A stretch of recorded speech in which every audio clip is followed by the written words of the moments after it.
નમસ્કાર, હું છું પૂજા. સમયનું ચક્ર નિરંતર ચાલતું રહે છે અને જોતજોતામાં આપણે વર્ષ 2025ના અંતિમ પડાવ પર આવી પહોંચ્યા છે. આ વર્ષ માત્ર કેલેન્ડરના પાના બદલવાનું વર્ષ ન હતું, પણ અનેક ઐતિહાસિક ક્ષણો, વિજ્ઞાનની સિદ્ધિઓ અને માનવીય સંવેદનાઓનું સાક્ષી બન્યું છે. વર્ષ 2025 એ એક તરફ વિજ્ઞાન, ટેકનોલોજી અને વિકાસની નવી ઊંચાઈઓ છે, તો બીજી તરફ દુર્ઘટનાઓ, બેદરકારી અને માનવીય નુકસાનની પીડા પણ અનુભવી. ગુજરાતમાં ક્યાંક વિકાસના નવા માર્ગો ખુલ્યા, તો ક્યાંક બ્રિજ દુર્ઘટનાઓ અને માળખાકીય બેદરકારીઓએ અનેક સવાલો ઊભા કર્યા છે. દેશ અને દુનિયામાં એક તરફ આશા જગાવતા નિર્ણય અને સિદ્ધિઓ જોવા મળ્યા, તો બીજી તરફ યુદ્ધ, કુદરતી આફતો અને માનવીય સંકટોએ મન વ્યથિત કર્યું છે. આ રિકેપમાં આપણે યાદ કરશું એ ક્ષણો જેણે આપણને ગૌરવની લાગણી આપી અને એ પળો જેણે આપણને વિચારવા મજબૂર કર્યા. આ છે 2025ની કહાની. સારા અને ખરાબ, આશા અને આઘાત અને આવતીકાલ માટે એક મોટો સંદેશ. ચાલો નજર કરીએ વર્ષ 2025ના મહત્વપૂર્ણ પડાવોની તરફ. ગુજરાતે 2025 વર્ષ દરમિયાન ઘણી દુર્ઘટનાઓ જોઈ, જેમાં 6 મહિના પહેલા 12 જૂન 2025ના રોજ સવારે એર ઇન્ડિયાની અમદાવાદથી લંડન જતી 171 નંબરની ફ્લાઇટ ટેક ઓફ પછી ગણતરીની સેકન્ડોમાં જ આગની ભયાવહ જ્વાળામાં ફેરવાઈ ગઈ, જેમાં 241 મુસાફરો બળીને ભડતું થઈ ગયા હતા. સદનસીબે એક જ મુસાફર આ ભયંકર વિમાન દુર્ઘટનામાં મોતને હાથ તાળી આપીને જીવિત બચ્યો હતો. આ દુર્ઘટનામાં મુસાફરો સિવાયના પણ 19 લોકોના કરુણ મોત નીપજ્યા હતા, જેથી કુલ મૃત્યુઆંક 260 થઈ ગયો હતો. આ દુર્ઘટનામાં ગુજરાતના ભૂતપૂર્વ મુખ્યમંત્રી વિજયભાઈ રૂપાણીનું પણ કરુણ મોત થયું હતું. આ દુર્ઘટનાના અસરગ્રસ્ત પરિવારો હજુ પણ આઘાતમાંથી બહાર આવી શક્યા નથી. 9 જુલાઈના રોજ ગુજરાતમાં વધુ એક મોટી દુર્ઘટના બની, જેમાં વડોદરાના ગંભીરા ગામ નજીક મહીસાગર નદી પરનો પુલ આંશિક રીતે તૂટી પડવાથી રાજ્ય હચમચી ગયું હતું. 4 દાયકા જૂના આ ઓવરપાસનો ઉપયોગ કરતા અનેક વાહનો નદીમાં ખાબક્યા, જેમાં 21 લોકોના મોત થયા છે. મધ્ય ગુજરાત અને સૌરાષ્ટ્રને જોડતા મુખ્ય જોડાણ એવા પુલના નિરીક્ષણમાં થયેલી ભૂલોને લઈને સરકારના લોકો તરફી ભારે ટીકા થઈ રહી છે. ગંભીરા બ્રિજ ધરાશયી થતા 21 લોકોના મોત થયા બાદ રાજ્યતંત્ર એક્શન મોડમાં આવ્યું અને રાજ્યમાં અનેક જગ્યાએ બ્રિજ નિરીક્ષણ કરવામાં આવ્યું. અનેક બ્રિજોને ભારે વાહનો માટે તાત્કાલિક બંધ કરાયા, તો કેટલાક બ્રિજોનું રિપેરિંગ કામ પણ કરાયું. મોરબી અને ગંભીરા બ્રિજની દુર્ઘટના બાદ પણ તંત્ર ઊંઘતું ઝડપાયું. 4 ડિસેમ્બરના રોજ અમદાવાદ શહેરના સૌથી વ્યસ્ત અને જૂના અમદાવાદ જવા માટેના પ્રવેશ દ્વાર ગણાતા સુભાષ બ્રિજ પર તિરાડ અને સ્પાનનો ભાગ બેસી જવાની ઘટના બાદ તંત્રમાં દોડધામ મચી ગઈ. 52 વર્ષ જૂના સુભાષ બ્રિજને 4 ડિસેમ્બરની સાંજે 6 વાગ્યાની આસપાસ મ્યુનિસિપલ કોર્પોરેશન દ્વારા 5 દિવસ માટે બંધ કરવામાં આવ્યો હતો. સદનસીબે ગંભીરા બ્રિજ જેવી દુર્ઘટના અટકી હતી. ગુજરાતમાં સુરતની તક્ષશિલા કે રાજકોટનો અગ્નિકાંડ બાદ વધુ ગંભીર અગ્નિકાંડ થયો હતો, જેમાં બનાસકાંઠાના ડીસામાં ઢુવા રોડ ઉપર ગેરકાયદેસર ફટાકડાની ફેક્ટરી અને ગોડાઉનમાં ભીષણ બ્લાસ્ટ અને આગના કારણે 21 શ્રમિકોએ જીવ ગુમાવ્યા હતા.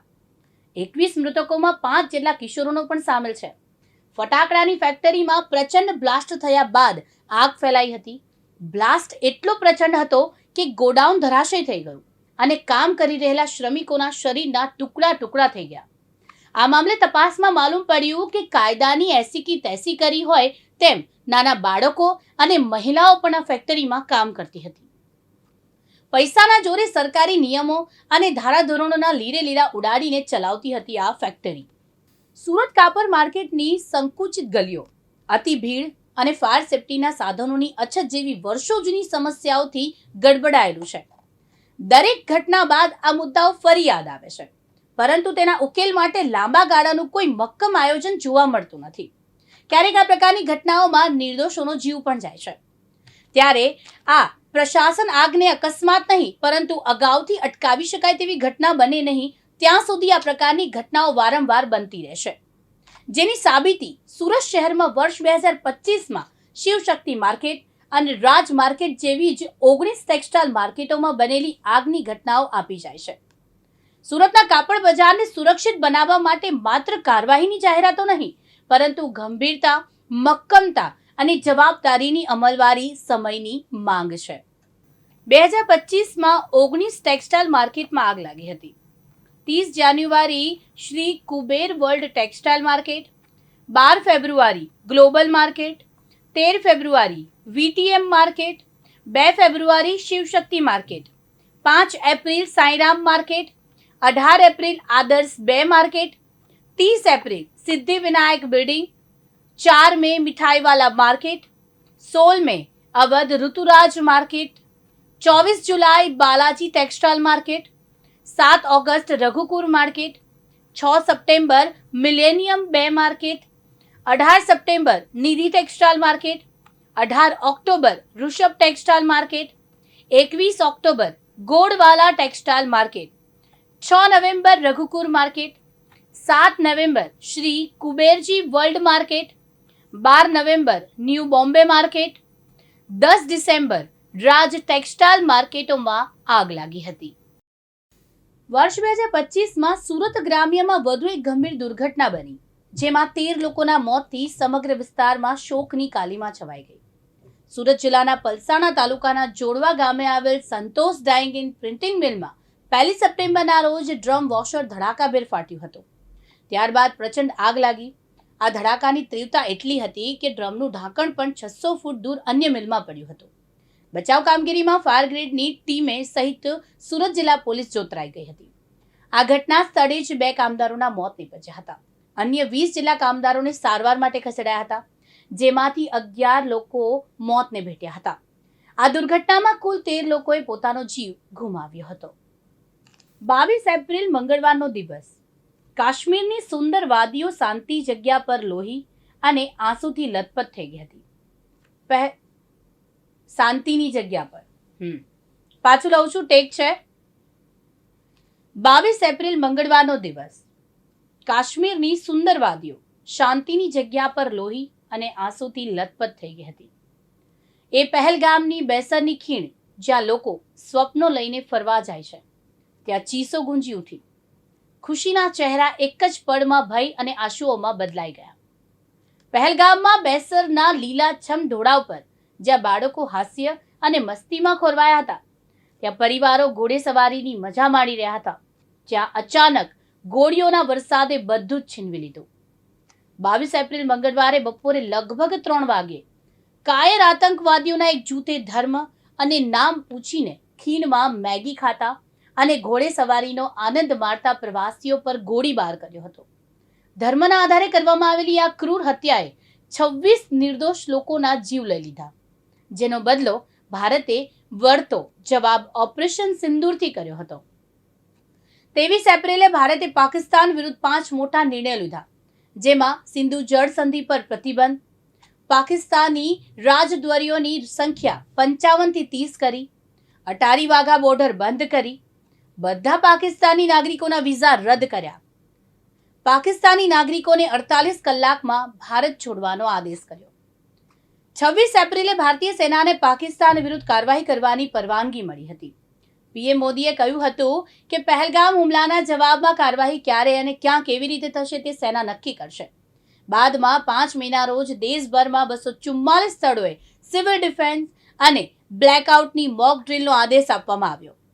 6-7 મેની રાત્રે 1 કલાક ને 5 મિનિટથી 1 કલાક ને 25 મિનિટની વચ્ચે ભારતીય સેનાએ પાકિસ્તાન અને પીઓકેમાં 9 આતંકવાદી ઠેકાણાઓ પર મિસાઇલ અને ડ્રોન હુમલા કર્યા. 7 અને 8 મે રાત્રે પાકિસ્તાને જમ્મુ અને કાશ્મીર, ગુજરાત, રાજસ્થાન અને પંજાબમાં 15 ભારતીય લશ્કરી ઠેકાણાઓ પર મિસાઇલ અને ડ્રોનના હુમલા કર્યા, જે બધા હુમલા નિષ્ફળ ગયા હતા. 8 મેના રોજ ભારતમાં પાકિસ્તાની કન્ટેન્ટ પર પ્રતિબંધ મુકાયો. તમામ ઓટીટી અને સોશિયલ મીડિયા પ્લેટફોર્મને બેન કરાયા. સોશિયલ મીડિયા પ્લેટફોર્મ હેકર્સે 8000 એકાઉન્ટ્સ બેન કર્યા. 8-9 મેની રાત્રે પાકિસ્તાને ફરી જમ્મુ અને કાશ્મીર, પંજાબ, રાજસ્થાન અને ગુજરાતના વિસ્તારોમાં મિસાઇલ હુમલા કર્યા, જે બધા હુમલા નિષ્ફળ ગયા હતા. જવાબમાં ભારતે એટોક, રાવલપિંડી, ચકવાલ, ગુજરાવાલા, લાહોર, બલાતન, બડાવલપુર, મિનેટ, કરાચી અને ચોરોમાં મિસાઇલ અને ડ્રોનના હુમલા કર્યા હતા. 9 અને 10 મેના રોજ પાકિસ્તાને ફરી જમ્મુ કાશ્મીરથી ગુજરાત સુધીના 26 જગ્યા પર ડ્રોન હુમલો કર્યો. મિસાઇલો પણ છોડી, જે તમામ હુમલા નિષ્ફળ ગયા હતા. તેમજ જમ્મુ અને કાશ્મીરના 6 સેક્ટર ઉરી, તંગધાર, કેરન, મેધાર, નૌગામ, આરએસપુરા, આર્નિયા અને પૂંછમાં ગોળીબાર કર્યો હતો, જેમાં સેનાએ જડબાતોડ જવાબ આપ્યો. જમ્મુ કાશ્મીરના પહેલગામમાં થયેલા આતંકી હુમલા બાદ ગુજરાત રાજ્ય સરકાર દ્વારા એક્શન લેવામાં આવ્યા. રાજ્ય સરકારના માર્ગદર્શનમાં ગુજરાત પોલીસે ગેરકાયદેસર રીતે રાજ્યમાં વસવાટ કરનારા બાંગ્લાદેશીઓ વિરુદ્ધ અત્યાર સુધીનું સૌથી મોટું અભિયાન હાથ ધર્યું હતું, જેમાં ગુજરાત પોલીસે એપ્રિલમાં અમદાવાદ અને સુરતમાં માન્ય દસ્તાવેજો વિના રહેલા 1000થી વધુ બાંગ્લાદેશી નાગરિકોને પકડી પાડ્યા. ત્યારબાદ બિન દસ્તાવેજીકૃત ઇમિગ્રેશન્સ તેમજ વતન પરત મોકલી દેવામાં આવ્યા અને 29 એપ્રિલે અમદાવાદ શહેરમાં ચંડોળા તળાવમાં ગેરકાયદેસર મકાનો તોડી પાડી ડિમોલેશનની કામગીરી હાથ ધરી. એએમસી અને પોલીસે 5000 કરતાં વધુ કર્મીઓ સાથે સંયુક્ત ઓપરેશન કરીને ચંડોળા તળાવ અને આસપાસના વિસ્તારમાં ડિમોલેશન કરીને મસ્જિદ સહિત 20 જેટલા ધાર્મિક સ્થળોને હટાવવામાં આવ્યા. આ ડિમોલેશન અંતર્ગત 8500 જેટલા કાચા પાકા મકાનો દૂર કરીને 2.50 લાખ ચોરસ મીટર તળાવની જગ્યા ખુલ્લી કરવામાં આવી અને જે ઘૂસણખોરો હતા તેમને બાંગ્લાદેશ ડિપોર્ટ કરી દેવામાં આવ્યા છે. વધુ એક ગંભીર ઘટનાઓમાં જાન્યુઆરીના પોરબંદરમાં કોસ્ટગાર્ડ એરપોર્ટ પર હેલિકોપ્ટર ક્રેશ થયું હતું. કોસ્ટગાર્ડના એર એન્કલેવ આ હેલિકોપ્ટર ક્રેશ થતાં જોરદાર વિસ્ફોટ થયો હતો. આ ગોઝારી દુર્ઘટનામાં 3 જવાન શહીદ થયા હતા, જ્યારે હેલિકોપ્ટરમાં સવાર અન્ય લોકોને ઈજાઓ થતાં તાત્કાલિક સારવાર અર્થે સિવિલ હોસ્પિટલ ખસેડવામાં આવ્યા હતા. 2025માં રાજકીય હલચલ જોઈએ તો ભાજપની આગેવાની હેઠળની ગુજરાત સરકારે રાજ્યમાં સમાન નાગરિક સંહિતા એટલે કે યુસીસીના અમલીકરણની તપાસ કરવા અને તેના માટે ડ્રાફ્ટ બિલ તૈયાર કરવા માટે નિવૃત્ત સુપ્રીમ કોર્ટના ન્યાયાધીશ રંજના દેસાઈના નેતૃત્વમાં એક સમિતિની રચના કરી હતી. વિપક્ષે આ નિર્ણયની ટીકા કરી હતી, જેમાં શાસક પક્ષ પર મોંઘવારી અને બેરોજગારી જેવા મુખ્ય મુદ્દાઓ પરથી ધ્યાન હટાવવાનો પ્રયાસ કરવાનો આરોપ લગાવ્યો હતો અને લઘુમતી અને આદિવાસી સમુદાય પર તેની અસર અંગે ચિંતા વ્યક્ત કરી હતી. જૂનમાં થયેલી પેટા ચૂંટણીમાં પણ ચર્ચા રહી હતી. કડી અને વિસાવદર વિધાનસભામાં બેઠકો પર યોજાયેલી પેટા ચૂંટણીમાં પરિણામે ગુજરાતના રાજકારણમાં એક નવો વળાંક આવ્યો હતો. બંને બેઠક પર ત્રિપાખ્યો જંગ જોવા મળ્યો, જેમાં ભાજપ અને આમ આદમી પાર્ટી અને કોંગ્રેસના ઉમેદવારો વચ્ચે કાંટેકી ટક્કર જોવા મળી હતી. પેટા ચૂંટણીમાં આપના ભૂતપૂર્વ પ્રદેશ પ્રમુખ ગોપાલ ઇટાલિયા જૂનાગઢ જિલ્લાની વિસાવદર બેઠક પરથી વિજય બન્યા હતા, જ્યારે ભાજપે મહેસાણા જિલ્લાની કડી બેઠક જીતી હતી. પરિણામોએ કોંગ્રેસના પ્રદેશ પ્રમુખ શક્તિસિંહ ગોહિલને પણ તેમના પદ પરથી રાજીનામું આપવા માટે પ્રેર્યા હતા. ગુજરાતમાં કોંગ્રેસને જુલાઈ 2025માં નવા પ્રદેશ કોંગ્રેસ પ્રમુખ અને વિધાનસભાના કોંગ્રેસ પક્ષના નેતા મળ્યા હતા. પ્રદેશ પ્રમુખ પદે શક્તિસિંહ ગોહિલના સ્થાને ધારાસભ્ય અમિત ચાવડાને કાંટાળો તાજ સોંપવામાં આવ્યો, જ્યારે વિધાનસભાના કોંગ્રેસ પક્ષના નેતા પદે તુષાર ચૌધરીની હાઈકમાન્ડે પસંદગી કરી હતી. 2025માં પણ બીજા વર્ષે જેમ મોટા કૌભાંડો સામે આવ્યા, જેમની રાજકીય ઉથલપાથલ લાવી.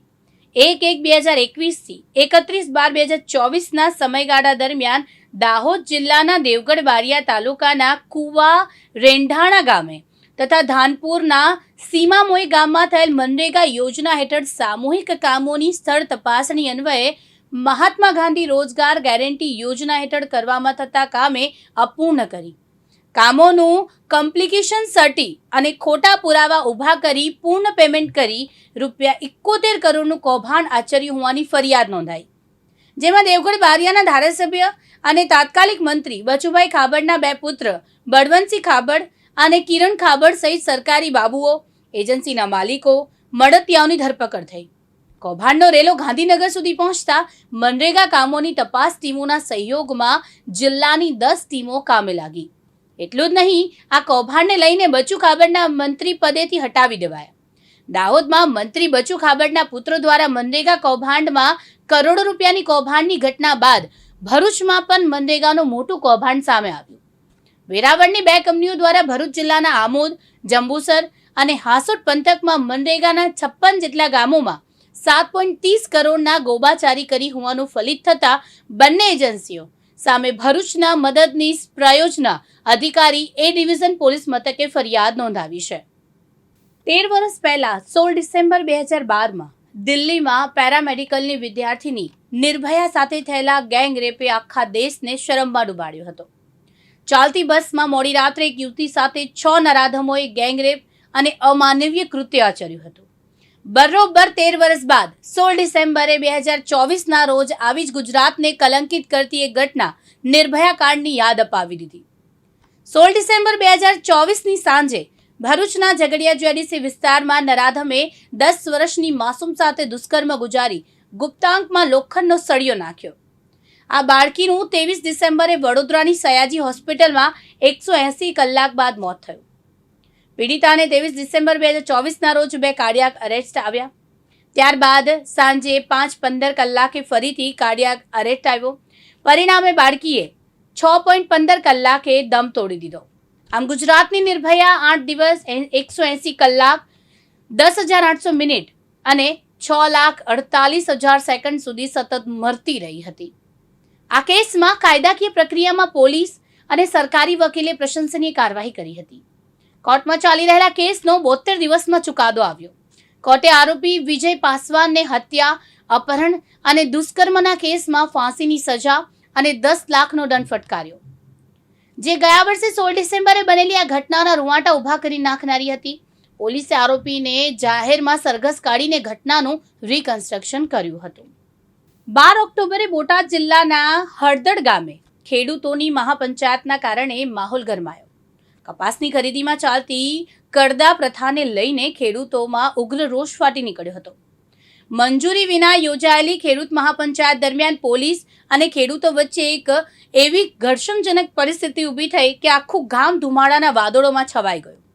એક તરફ ગુસ્સે ભરાયેલા ખેડૂતોનો પથ્થરમારો તો બીજી તરફ ટીયર ગેસના સેલ છોડતી પોલીસની હલચલ મચી ગઈ અને જેના કારણે ખેડૂતોમાં નાસભાગ મચી ગઈ. કાર્યવાહીમાં બોટાદ પોલીસે ઘણા બધા ખેડૂત ટોળાને લીડરોની પણ ધરપકડ કરી હતી. જ્યારે આમ આદમી પાર્ટીના નેતા પ્રવીણ રામ અને રાજુ કરપડા અચાનક ગાયબ થઈ ગયા અને સમગ્ર હળદડ ગામ પોલીસ છાવણીમાં ફેરવાયું હતું. ગુજરાતમાં વર્ષ 2025ની શરૂઆતથી મધ્ય સુધી અમરેલીમાં એક દીકરીનું પોલીસે રાત્રે સરઘસ કાઢ્યું, જે વિવાદ ખૂબ જ ચર્ચામાં રહ્યો હતો. ભાજપના આગેવાનોની આંતરિક લડાઈમાં કાંડ થયું હોવાનું સામે આવ્યું હતું.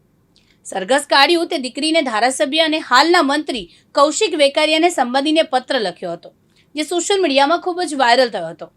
પત્રમાં વિના વાકે વરઘોડો કાઢવામાં આવ્યો તે મુદ્દે ન્યાય અપાવવાની માંગણી કરવામાં આવી હતી. આ ઘટનાને નારી શક્તિના સ્વાભિમાનનું વસ્ત્રાહરણ કરનારી કમનસીબ ઘટના હોવાનો ઉલ્લેખ કરાયો છે. મુખ્યમંત્રી ભૂપેન્દ્ર પટેલની સરકારમાં મોટા પાયે ફેરબદલની સરકારને નવો ચહેરો આપવાનો પ્રયત્ન થયો એ આ વર્ષની રાજ્યના રાજકારણની અને સરકારની સૌથી મોટી ઘટના. આમ તો રાજ્યના મંત્રીમંડળમાં ફેરબદલની લગભગ 6 મહિનાથી અટકળો થતી હતી, જેનું આખરે દિવાળીના સપરમાં દિવસોમાં જ મુહૂર્ત નીકળ્યું. 17મી ઓક્ટોબરે જૂના મંત્રીમંડળના 5 કેબિનેટ મંત્રીઓ અને 4 રાજ્યકક્ષાના મંત્રીઓને ઘર ભેગા કરી 15 નવા ચહેરાઓ ઉમેરી મંત્રીમંડળને નવો ઓપ આપવામાં આવ્યો.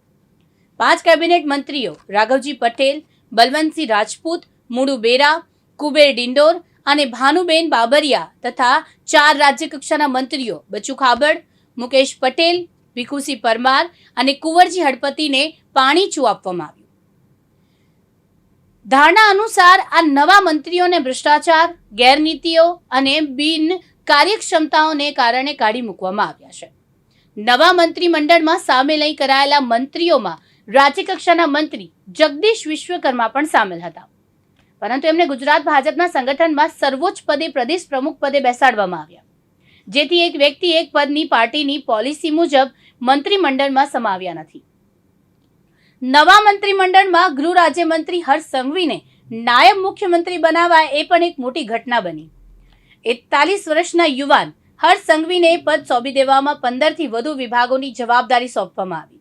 જ્યારે નવા કેબિનેટ મંત્રીઓ તરીકે જીતુ વાઘાણી, નરેશ પટેલ, ડોક્ટર પ્રદ્યુમન વાજા, અર્જુન મોઢવાડિયા અને રમણ સોલંકી તેમજ રાજ્યકક્ષાના મંત્રીઓ તરીકે ઈશ્વરસિંહ પટેલ, પ્રફુલ પાનસેરિયા, ડોક્ટર મનીષા વકીલ, કાંતિ અમૃતિયા, કૌશિક વેકરિયા, પ્રવીણ માળી, ડોક્ટર જયરામ ગામિત, ત્રિકમ છાંગા, કમલેશ પટેલ, સંજયસિંહ મહિડા, પૂનમચંદ બરંડા, સ્વરૂપ ઠાકોર તથા રીવાબા જાડેજાને સામેલ કરવામાં આવ્યા.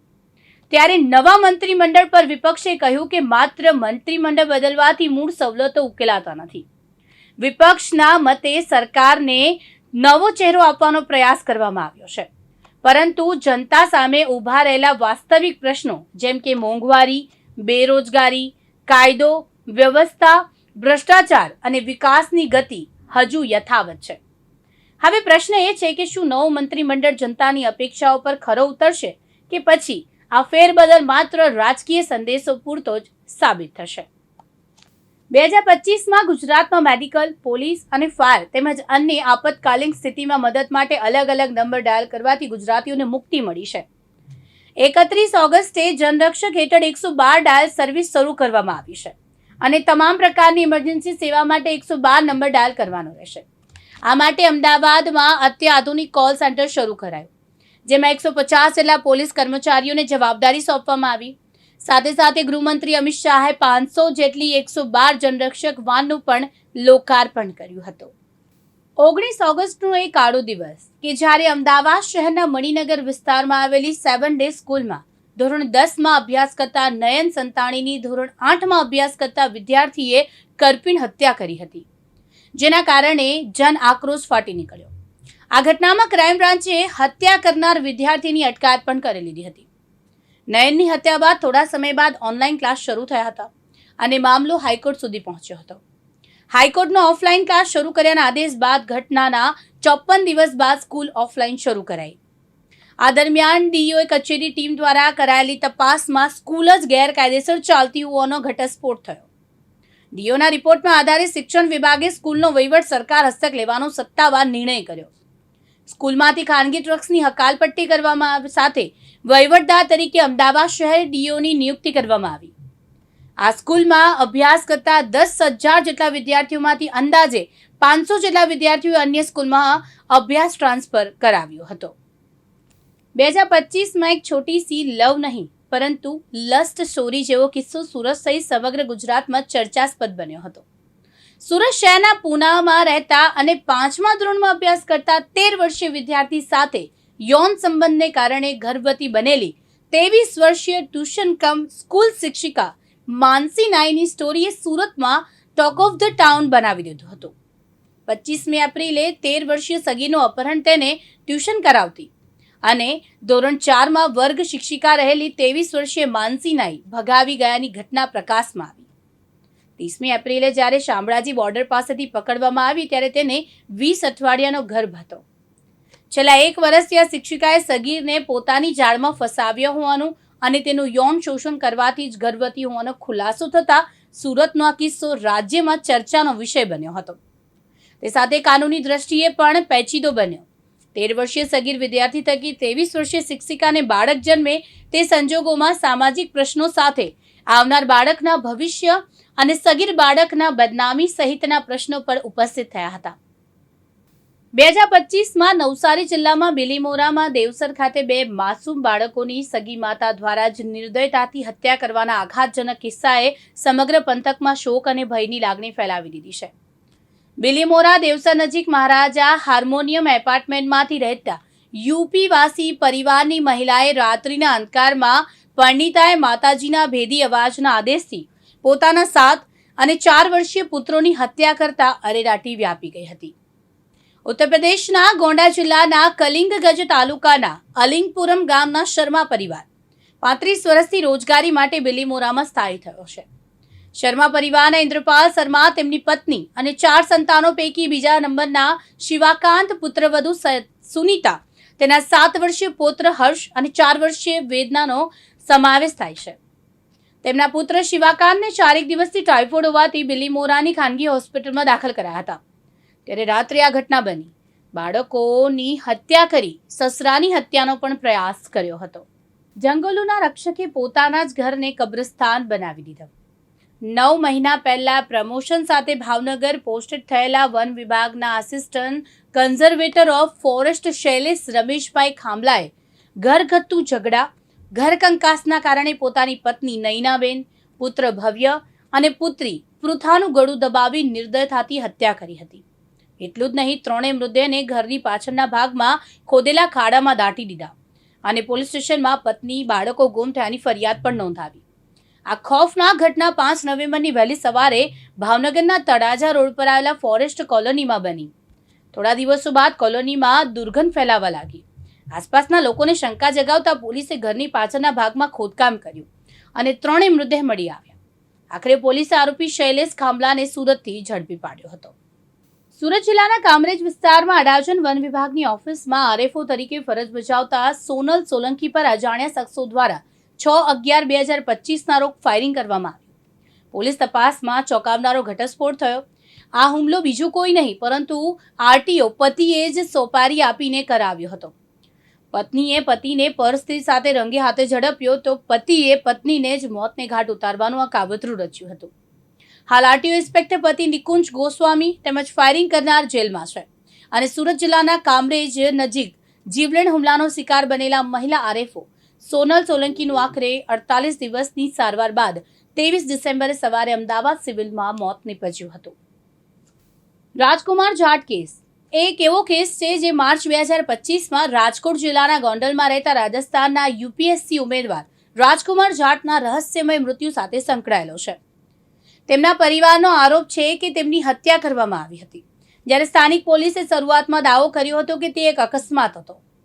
4 માર્ચ 2025ના રોજ રાજકોટ અમદાવાદ રાષ્ટ્રીય ધોરીમાર્ગ પરથી રહસ્યમય સંજોગોમાં રાજકુમાર જાટનો મૃતદેહ મળી આવ્યો. પ્રારંભિક પોલીસ અહેવાલો બસ અકસ્માતમાં તેનું મૃત્યુ થયાનું સૂચવતા હતા. જોકે પરિવાર દ્વારા કમિશન કરાયેલા ત્યારબાદ ફોરેન્સિક પોસ્ટમોર્ટમ રિપોર્ટમાં ખોપરીના ફ્રેક્ચર, તૂટેલી પાંસળીઓ અને આંતરિક ઈજાઓ સહિત 42 ઈજાઓ જાહેર થઈ હતી, જે એક બોન્ટ વસ્તુની જાતીય હુમલો સૂચવે છે, જેના કારણે તબીબી નિષ્ણાંતોએ આ ઈજાઓ માર્ગ અકસ્માત સાથે અસંગત હોવાનું જણાવ્યું હતું.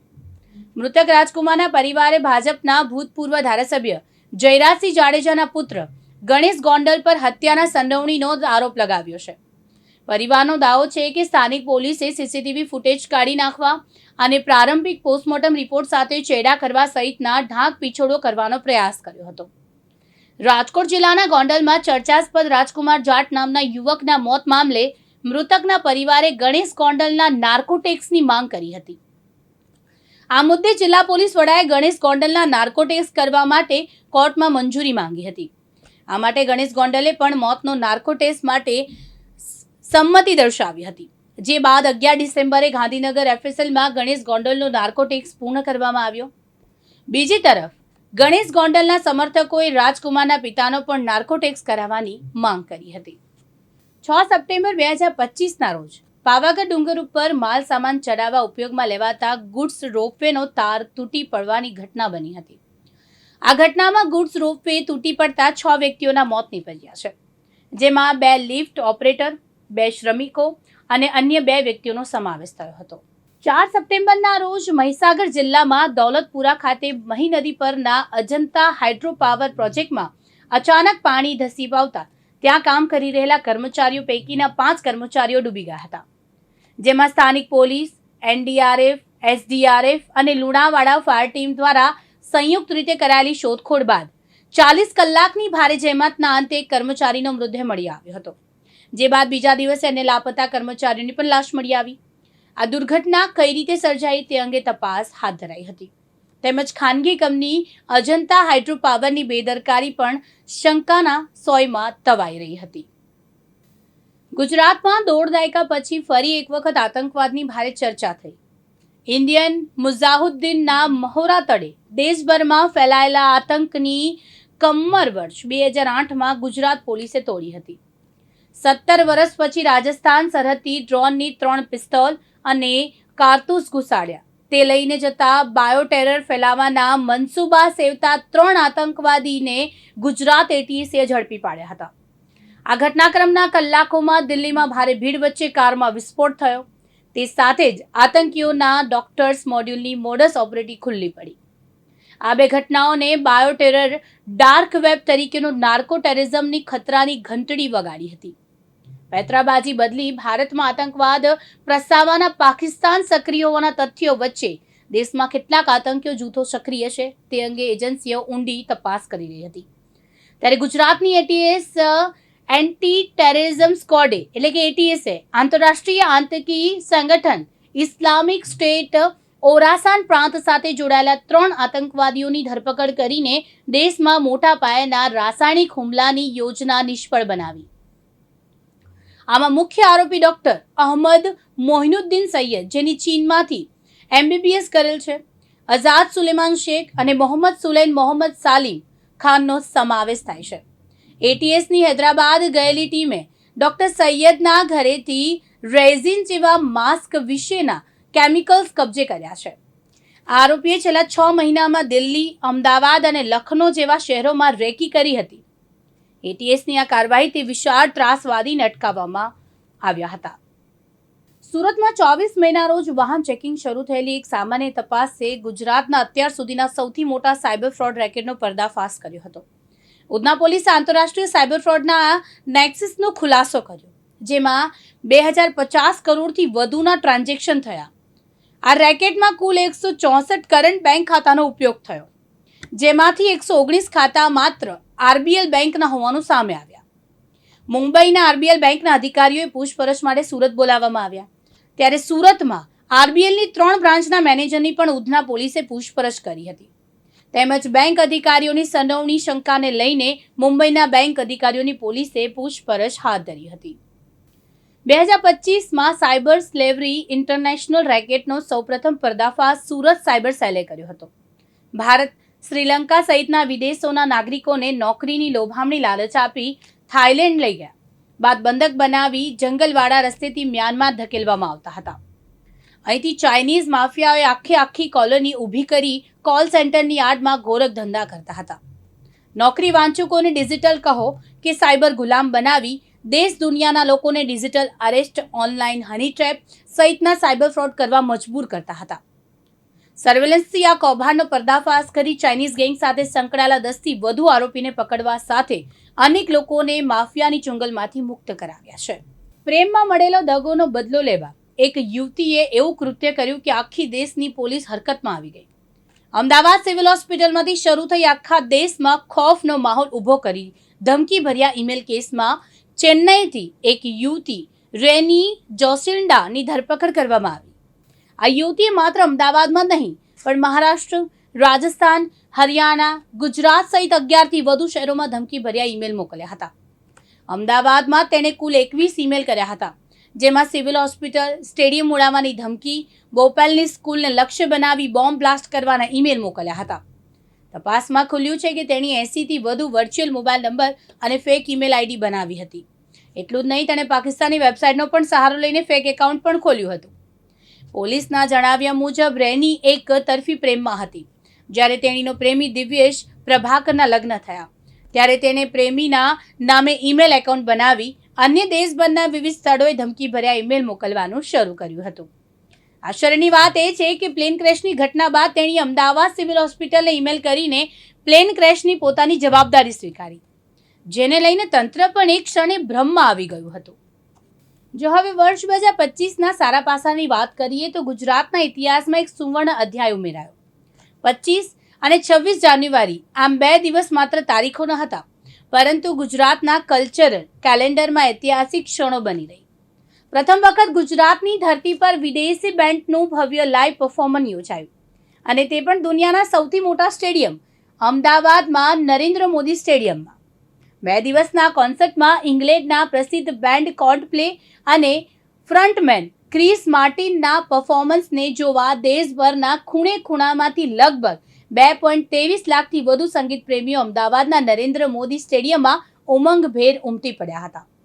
આ સાથે જ કોલ્ડપ્લેના મ્યુઝિક ઓફ ધ ફીચર્સના નામે કોઈ મ્યુઝિક કોન્સર્ટમાં સૌથી વધુ લોકોની હાજરીનો ગિનિસ વર્લ્ડ રેકોર્ડ સર્જાયો હતો.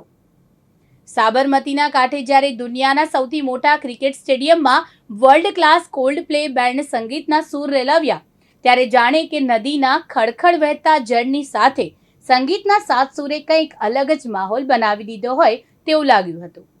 સંગીત, લાઇટ્સ અને ટેકનોલોજીના સંયોજનથી નરેન્દ્ર મોદી સ્ટેડિયમ દુનિયાભરમાં મ્યુઝિક મેપ પર ચમકી ઉઠ્યું. આ ઇવેન્ટ માત્ર મ્યુઝિક શો ન હતો, પરંતુ ગુજરાતની ઇવેન્ટ મેનેજમેન્ટ ક્ષમતા, સુરક્ષા, વ્યવસ્થા અને વૈશ્વિક સ્તરની આયોજન ક્ષમતાનું પ્રતિબિંબ બન્યું. વર્ષ 2025 અહીંયા સાબિત કરી દીધું કે ગુજરાત હવે માત્ર વિકાસનું નહીં પરંતુ ગ્લોબલ કલ્ચરલ ડેસ્ટિનેશન બનવાની દિશામાં મજબૂત પગલાં ભરી ચૂક્યું છે. વર્ષ 2025માં દુર્ઘટનાઓ અને પડકારો વચ્ચે અમદાવાદે એક એવી દિશામાં પગલાં ભર્યા જે શહેરને વૈશ્વિક ઓળખ આપવાની ક્ષમતા ધરાવે છે. અમદાવાદમાં ઓલિમ્પિક 2036 માટે દાવેદારી નોંધાવવામાં આવી. તે પહેલાં 544 ચોરસ કિલોમીટર ફેલાયેલા અમદાવાદના સેટેલાઇટ ઇસ્કોન, થલતેજ, છારોડી, બોડકદેવ, આમલી, સિંધુ ભવન, એસજી હાઈવે વિસ્તારોમાં ઘણી ગગનચુંબી ઇમારતો બનશે. આગામી 2027 સુધીમાં 3 વર્ષમાં 29 થી લઈને 41 ફ્લોરના ગગનચુંબી 17 પ્રોજેક્ટમાં રેસિડેન્સ અને કોમર્શિયલ મળી કુલ 5000થી વધુ યુનિટ તૈયાર થશે. આગામી 2027 સુધીમાં મોટા ભાગના પ્રોજેક્ટ તૈયાર થશે. આમાં સેટેલાઇટ ટોપ 5 બેઝમેન્ટ સાથે 38 અને 28 ફ્લોરના 2 બિલ્ડિંગ બની રહ્યા છે. આ વિસ્તારો વધુ વિકસિત અને સમૃદ્ધિનું કેન્દ્ર બનશે, જે અમદાવાદની આર્થિક અને સામાજિક પ્રગતિમાં મહત્વનો ભાગ ભજવશે. બીજી તરફ અમદાવાદમાં આગામી 2030માં કોમનવેલ્થ રમાવાની છે, જેને લઈને શહેરમાં ચારે તરફ મેદાનો તૈયાર થઈ રહ્યા છે. સાથોસાથ ખેલાડીઓ માટે વિલેજ પણ બની રહ્યા છે, જેના કારણે અમદાવાદના રિયલ એસ્ટેટ ક્ષેત્રમાં ડિમાન્ડ વધવાની આશા છે. શહેરમાં સારા ગુણવત્તાયુક્ત અને લોકોની પસંદગી મુજબના સંપૂર્ણ સુવિધાવાળા હાઈરાઇઝ રેસિડેન્શિયલ અને કોમર્શિયલ પ્રોજેક્ટ બનાવવામાં આવી રહ્યા છે. અમદાવાદ મ્યુનિસિપલ કોર્પોરેશન દ્વારા વર્ષ 2024થી લઈને અત્યાર સુધીમાં 17 હાઈરાઇઝ પ્રોજેક્ટ એટલે કે ગગનચુંબી બિલ્ડિંગોને મ્યુનિસિપલ કોર્પોરેશન દ્વારા રજા ચિઠ્ઠી આપી મંજૂરી અપાઈ છે. આનાથી મ્યુનિસિપલ કોર્પોરેશનને એફએસઆઈની આવક થશે. 2030 યુનિટ રેસિડેન્સી અને 2386 યુનિટ કોમર્શિયલ બનશે. ગીરથી ઓળખાતું ગુજરાત હવે એશિયાઈ સિંહોની ધરતી પૂરતું સીમિત રહ્યું નથી. 3 દાયકા કરતાં વધુ સમય બાદ રાજ્યના જંગલોમાંથી વાઘની સ્થાયી હાજરી નોંધાતા ગુજરાત ફરી એકવાર ટાઈગર સ્ટેટ તરીકે ઓળખ મેળવવાની દિશામાં આગળ વધી રહ્યું છે. ગુજરાત માટે આ કેલેન્ડર વર્ષના આનંદિત અને રોમાંચિત કરનારા સૌથી મોટા ખબર એ છે કે રાજ્યમાં ફેબ્રુઆરી મહિનામાં વાઘ આવ્યો છે અને હવે તે સ્થાયી થયો છે. દાહોદ જિલ્લામાં આવેલા રતનમહાલ અભયારણ્યને આ વાઘે પોતાનું રહેણાંક બનાવ્યું છે. એશિયાઈ સિંહો અને દીપડો જેવા મોટી બિલ્લીઓ માટે જાણીતા ગુજરાતમાં હવે વધુ એક મોટી બિલ્લી વાઘના આગમનના સમાચારે લોકોમાં ભારે ઉત્સુકતા જમાવી છે. જ્યારે કચ્છના બન્ની પ્રદેશમાં ટૂંક સમયમાં ચિત્તાના સંવર્ધન માટે નવું સેન્ટર સ્થાપિત થનારું છે. આમ બિલાડી કુળના બધા વન્યજીવનો આવનારા દિવસોમાં રાજ્યમાં જોવા મળવાના છે. એક તરફ ગીરમાં સિંહોની સંખ્યામાં વધારો અને બીજી તરફ રતનમહાલમાં વાઘની હાજરી. આ બંને ઘટના ગુજરાતને વન્યજીવન સંરક્ષણના રાષ્ટ્રીય નકશા પર નવી ઓળખ આપી રહી છે. હવે રાજ્યના જંગલોમાં સિંહની ત્રાળ સાથે વાઘની ગર્જના પણ સાંભળવા લાગી છે. તો મિત્રો, આ રીતે વર્ષ 2025એ આપણને ઘણું બધું શીખવ્યું. ક્યાંક ખુશી આપી તો ક્યાંક આંખો ભીંજાવી ગઈ. આ વર્ષે આપણને સમજાયું કે વિકાસ માત્ર ઇમારતો અને પ્રોજેક્ટ્સથી નહીં પરંતુ માનવીય સંવેદના, સલામતી અને જવાબદારીથી માપવો જોઈએ. દુર્ઘટનાઓએ ચેતવણી આપી અને સિદ્ધિઓએ આત્મવિશ્વાસ વધાર્યો છે.